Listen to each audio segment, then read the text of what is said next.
Hello students, तो आज हम लोग पढ़ने जा रहे हैं। हमारा सोशल साइंस का जो 8th का पेपर था बोर्ड का, वो करने जा रहे हैं। तो चलिए स्टार्ट करते हैं। पहला क्वेश्चन आता है, dash was the president of the constituent assembly. तो इसका आंसर है डॉक्टर राजेंद्र प्रसाद। फिर आता है second question, paper mache is a craft using dash to form beautiful articles.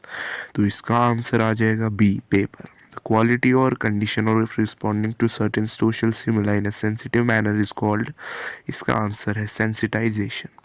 उसके बाद आ जाता है, इन अक्टूबर 1952 the Potti Sriramulu went on hunger strike demanding the formation of, इसका आंसर है आंध्र प्रदेश। आपको पता होगा, उन्होंने लिंग्विस्टिक स्टेट्स को डिवाइड करने के लिए किया था। फिर है, in Japan life expectancy is very high because of, इसका आंसर आ जाएगा लो डेथ रेट्स, क्योंकि ऑब्वियसली जब लो डेथ रेट्स होंगे तो हाई बर्थ रेट्स हो जाएंगी, जिसकी वजह से पॉपुलेशन बढ़ जाएगी। When Jammu and Kashmir industries limited public sector undertaking came into existence, कब आया था? तो आपने बुक में पढ़ा होगा, 1963 में आया था। By Wahdatuddin Maulana Azad meant, basically he meant the option D, essential oneness of people of all religions. फिर आता है the full form of NCLP। बहुत सारे बच्चों ने गलती की थी कि उन्होंने पहला ऑप्शन लिखा था, मगर इसका आंसर है नेशनल चाइल्ड लेबर। फिफ्थ वाले का आंसर है मनी लेंडर्स। फिर आता है हमारा मैच द फॉलोइंग। तो मैच द फॉलोइंग में आपका सीधे पता चल रहा है, ये आपको कॉमन सेंस ही थी, अगर आपने अच्छे से पढ़ा होता तो। उसमें जो है बी ऑप्शन आता है हमारा, B, C, A और D। फिर आता है what economic impact did first world war have on India. तो इसका आंसर था हमारा, बेसिकली जो है ब्रिटिशर्स ने यहाँ पे जो है वॉर एक्सपेंडिचर्स को फाइनेंस करने के लिए बहुत सारे जो है यहाँ पे लोगों को हायर किया, विलेजर्स को हायर किया, और प्राइजेस बढ़ गए थे फूड के, बेसिकली ऐसे लिखना था। और आपको जो है इंडियन नेशनल मूवमेंट, तो आपको इसमें लिखना था कि हम लोग स्ट्रगल करते, हम लोग anti social movement Gandhi ji की तरह करते, जो इसके बाद वाला क्वेश्चन। तो बेसिकली इसमें आपको अपना ओपिनियन देना था कि जैसे कि बहुत सारी मूवमेंट थी, जैसे non cooperation movement, civil disobedience movement, और वो भी लिखनी थी।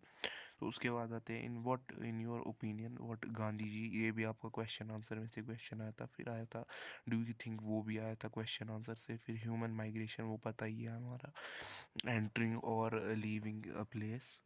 फिर था कंसिडर्ड एज रिसोर्स, वो वाला भी आपका आया था इसी से। डिफरेंट रीजंस, ये भी आपका वुमेन कास्ट एंड रिफॉर्म से आया था। फिर आया था ज्योतिराव फूले, ये भी आपका आया था वुमेन कास्ट एंड रिफॉर्म से। फिर था two arguments against the reservation of seat and jobs to Adivasi. तो इसमें आपको लिखना था कि क्यों सीट्स दी जाती है आदिवासीज को, बेसिकली वो जो है डिस्क्रिमिनेशन होती थी उनके साथ, इसीलिए गवर्नमेंट ने अच्छे इनिशिएटिव लिया, वैसा लिखना था। और आपका दूसरा सवाल भी आया था इसी से, बुक से। और फिर है सपोज वाटर सप्लाई इन और एरिया इज़ नॉट एडिक्वेट, तो इसमें आपको लिखना था इरिगेशन फैसिलिटी, और लिखना था आपको वाटर हार्वेस्टिंग भी लिख सकते थे। फिर आता है सेक्शन डी, जहाँ पे लिखा है discuss some of the major post independence development that occurred in Jammu and Kashmir. आपको इंडिपेंडेंस से पहले के ये लिखने थे, जैसे कि Shri Pratap high school, Shri Pratap college बना था, महिला विद्यालय, केंद्रीय विद्यालय बना था, वैसा वैसा। उसके बाद हमें आता है और में, how was the economic development of India visualised in the early decades after independence. ये वाला क्वेश्चन भी आपका क्वेश्चन आंसर से ही आया था। फिर आता है question number 24, how was environment treated earlier, what has been in change in perception. मतलब इसमें आपको बेसिकली लिखना था कि पहले जो है बहुत लॉज, कम लॉज थे, और गवर्नमेंट भी कुछ अटेंशन पे नहीं किया उन्होंने इसको। बट उसके बाद जो है परसेप्शन हो गया, चेंज हो गया परसेप्शन, कि अब बहुत सारे, जैसे कि स्वच्छ भारत अभियान, और बहुत सारे लॉज भी निकले हैं ऐसे। तो थैंक यू फॉर वॉचिंग।